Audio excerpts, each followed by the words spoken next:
ನಮಸ್ಕಾರ, welcome to YoYo TV Kannada. 3 ದಿನಗಳಿಂದ ಮಾಧ್ಯಮಗಳಲ್ಲಿ ಅತಿ ಹೆಚ್ಚು ಚರ್ಚೆಯಾಗುತ್ತಿರುವ ವಿಷಯವೆಂದರೆ ಅದು ಕರ್ನಾಟಕದ ಲೋಕಸಭೆ ಸದಸ್ಯ ಡಿಕೆ ಸುರೇಶ್ ಅವರು ಕೊಟ್ಟಿರುವ ವಿವಾದಾತ್ಮಕ ಹೇಳಿಕೆ. ಫೆಬ್ರವರಿ 1ರಂದು ಕೇಂದ್ರ ಸರ್ಕಾರದ ಆರ್ಥಿಕ ಮುಖ್ಯಮಂತ್ರಿಯಾದ ನಿರ್ಮಲಾ ಸೀತಾರಾಮನ್ ಅವರು ಮಧ್ಯಂತರ ಬಜೆಟ್ ಅನ್ನು ಮಂಡಿಸಿದರು.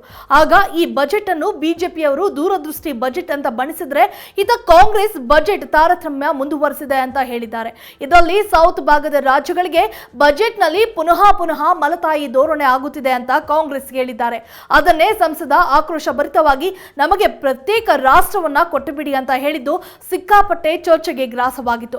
ಹಾಗಾದ್ರೆ ನಿಜಕ್ಕೂ ಕರ್ನಾಟಕಕ್ಕೆ ಕೇಂದ್ರದಿಂದ ಅನ್ಯಾಯವಾಗುತ್ತಿದೆಯಾ? ಲೋಕಸಭೆ ಸದಸ್ಯರು ಕೊಟ್ಟ ಹೇಳಿಕೆ ಎಷ್ಟು ಸರಿ, ಎಷ್ಟು ತಪ್ಪು? ಈ ಬಗ್ಗೆ ಅಂಕಿ ಅಂಶ ಸಮೇತವಾಗಿ ನಿಮಗೆ ಡೀಟೇಲ್ಸ್ ಅನ್ನ ಹೇಳ್ತೀವಿ ನೋಡಿ. ಅದಕ್ಕಾಗಿ ಕೊನೆಯವರೆಗೂ ಈ ವಿಡಿಯೋವನ್ನ ಕಂಪ್ಲೀಟ್ ಆಗಿ ನೋಡಿ. ಹೌದು, ಸ್ವಾತಂತ್ರ್ಯ ನಂತರ ನಾವು ಉತ್ತರದವರ ಹಿಡಿತದಲ್ಲಿ ಇರುವ ಕೇಂದ್ರ ಸರ್ಕಾರಗಳಿಂದ ಹಲವಾರು ಬಾರಿ ತುಳಿತಕ್ಕೆ ಒಳಗಾಗುತ್ತಲೇ ಬಂದಿದ್ದೇವೆ. ಅದರಲ್ಲೂ ನಮ್ಮ ಕರ್ನಾಟಕದ ಬದ್ಧತೆ ಇಲ್ಲದ ಕೇವಲ ಹೈಕಮಾಂಡ್ ಹೇಳುವಂತೆ ಕೇಳುವ ರಾಜಕಾರಣಿಗಳಿಂದ ನಾವು ನಮ್ಮ ಹಕ್ಕುಗಳನ್ನು ಪಡೆಯಲು ಸಾಹಸ ಪಡುತ್ತಲೇ ಬಂದಿದ್ದೇವೆ. ಅದು ಎರಡೂ ಪಕ್ಷಗಳ ಹಣೆಬರಹ ಇರಬಹುದು. ಇದರ ಜೊತೆ ಇತ್ತೀಚಿನ ದಿನಗಳಲ್ಲಿ ಕೆಲವು ಮಾಧ್ಯಮಗಳು ಕೂಡ ಬದ್ಧತೆ ಇಲ್ಲದೆ ರಾಜಕೀಯ ಪಕ್ಷಗಳ ತಾಳಕ್ಕೆ ತಕ್ಕಂತೆ ಕುಣಿಯುವಂತರಾಗಿದ್ದಾರೆ ಎಂಬುದು ಕೂಡ ವಿಪರ್ಯಾಸದ ಸಂಗತಿಯಾಗಿದೆ.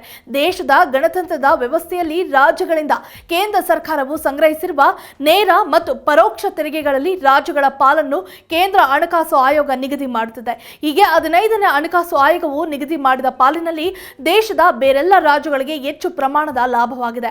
ಆದರೆ ನಮ್ಮ ಕರ್ನಾಟಕಕ್ಕೆ ಮಾತ್ರ ಭಾರಿ ಪ್ರಮಾಣದ ಅನ್ಯಾಯವಾಗಿದೆ. ಯಾಕೆಂದ್ರೆ ರಾಜ್ಯಗಳ ಜನಸಂಖ್ಯೆ, ತಲಾ ಆದಾಯ ಅಂತರ, ವಿಸ್ತೀರ್ಣ ಮತ್ತಿತರ ಮಾನದಂಡಗಳನ್ನು ಬಳಸಿಕೊಂಡು ಅವುಗಳಿಗೆ ಎಷ್ಟು ಪ್ರಮಾಣದ ತೆರಿಗೆ ಪಾಲನ್ನು ನೀಡಬೇಕು ಎಂದು ಹಣಕಾಸು ಆಯೋಗವು ನಿರ್ಧರಿಸುತ್ತದೆ. ಹೀಗಾಗಿ ಕಡಿಮೆ ತೆರಿಗೆ ಪಾವತಿಸುವಂತಹ ಉತ್ತರ ಪ್ರದೇಶ, ಬಿಹಾರ್, ಮಧ್ಯಪ್ರದೇಶ, ರಾಜಸ್ಥಾನ್ ಇತರ ದೊಡ್ಡ ಮತ್ತು ಅತಿ ಹೆಚ್ಚು ಜನಸಂಖ್ಯೆಯ ರಾಜ್ಯಗಳಿಗೆ ಹೆಚ್ಚಿನ ತೆರಿಗೆ ಪಾಲು ಹಂಚಿಕೆಯಾಗುತ್ತಿದ್ದು, ಅತಿ ಹೆಚ್ಚು ತೆರಿಗೆ ಪಾವತಿಸುತ್ತಿರುವ ದಕ್ಷಿಣದ ರಾಜ್ಯಗಳಿಗೆ ವಿಸ್ತೀರ್ಣ ಮತ್ತು ಜನಸಂಖ್ಯೆ ಆಧಾರದ ಮೇಲೆ ಕಡಿಮೆ ತೆರಿಗೆ ಹಂಚಿಕೆಯಾಗುತ್ತಿದೆ ಎಂದು ವರದಿಯಾಗಿದೆ. ಇನ್ನು 14ನೇ ಹಣಕಾಸು ಆಯೋಗದಲ್ಲಿ ಕರ್ನಾಟಕಕ್ಕೆ ಇದ್ದ 4.713ರಷ್ಟು ಪಾಲನ್ನು ಇದೀಗ 15ನೇ ಹಣಕಾಸು ಆಯೋಗ 3.647ರಷ್ಟಕ್ಕೆ ಇಳಿಸಿದೆ. ಇದರ ಬಗ್ಗೆ ಪ್ರಶ್ನೆ ಮಾಡಿದ ಕರ್ನಾಟಕದ ಒಬ್ಬ ಸಂಸದನಿಗೆ ಕರ್ನಾಟಕದ ಮಾಧ್ಯಮಗಳು ತರಾಟೆಗೆ ತೆಗೆದುಕೊಂಡಿವೆ.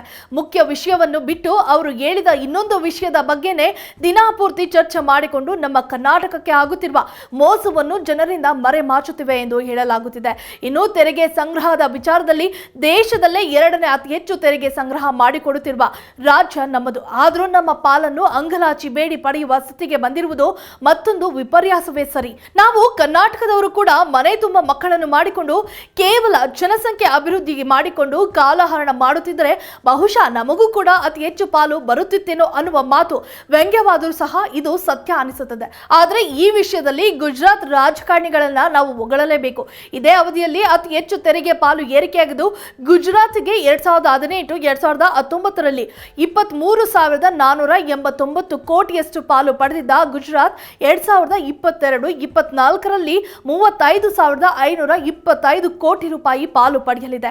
ಗುಜರಾತ್ನ ತೆರಿಗೆ ಪಾಲು ಸುಮಾರು 12,036 ಕೋಟಿಯಷ್ಟು ಅಂದರೆ ಶೇಕಡ 51ರಷ್ಟು ಏರಿಕೆಯಾಗಿದೆ. ದೇಶದ ಬೇರೆ ಯಾವುದೇ ರಾಜ್ಯದ ತೆರಿಗೆ ಪಾಲು ಇಷ್ಟೊಂದು ಪ್ರಮಾಣದಲ್ಲಿ ಏರಿಕೆಯಾಗಿಲ್ಲ ಎಂಬುದನ್ನು ಗಮನಿಸಲೇಬೇಕಾದ ವಿಷಯವಾಗಿದೆ. ಇನ್ನು ಮುಂದೆಯಾದರೂ ಕರ್ನಾಟಕದ ರಾಜಕಾರಣಿಗಳು ರಾಜಕೀಯ ಕಚ್ಚಾಟ ಬಿಟ್ಟು ಪಕ್ಷಾತೀತವಾಗಿ ಒಗ್ಗಟ್ಟಿನಿಂದ ನಮ್ಮ ರಾಜ್ಯಕ್ಕೆ ಬರಬೇಕಾದ ಪಾಲನ್ನು ಗಟ್ಟಿ ಧ್ವನಿಯಿಂದ ಕೇಳಿ ಪಡೆಯಬೇಕು. ಇದು ಪ್ರತಿಯೊಬ್ಬ ಕರ್ನಾಟಕದ ನಾಗರಿಕನ ಬಯಕೆಯಾಗಿದೆ. ಇದೇ ರೀತಿ ನಮ್ಮ ಪ್ರಜ್ಞೆಯ ರಾಜಕಾರಣಿಗಳು ಕೂಡ ನಾಡು ನುಡಿ ಎಂಬ ಬದ್ಧತೆಯೊಂದಿಗೆ ತಮ್ಮ ಪಕ್ಷ ಭೇದ ಮರೆತು ಕನ್ನಡಿಗರ ಪರವಾಗಿ ನಿಂತು ನಮ್ಮ ಪಾಲಿಗೆ ಒತ್ತಾಯಿಸಬೇಕು ಮತ್ತು ಜನರಲ್ಲಿ ಜಾಗೃತಿ ಮೂಡಿಸಬೇಕು. ಇಲ್ಲದಿದ್ದರೆ ಇನ್ನು ಕೆಲವೇ ವರ್ಷಗಳಲ್ಲಿ ನಾವು ಉತ್ತರ ಭಾರತದ ಕೆಲವು ರಾಜ್ಯಗಳ ರೀತಿ ಹಿಂದುಳಿಯಬೇಕಾಗಬಹುದು ಎಂಬ ವಿಶ್ಲೇಷಣೆ ನಡೆಯುತ್ತಿರುವುದು ಮಾತ್ರ ಇದೀಗ ಸುಳ್ಳಲ್ಲ. If you like this video, ಬೇಗ ಲೈಕ್ ಮಾಡಿ, ಕಾಮೆಂಟ್ ಮಾಡಿ, ಶೇರ್ ಮಾಡಿ ಹಾಗೂ ಯೋಯೋ ಟಿವಿ ಕನ್ನಡವನ್ನು ಸಬ್ಸ್ಕ್ರೈಬ್ ಮಾಡಿ.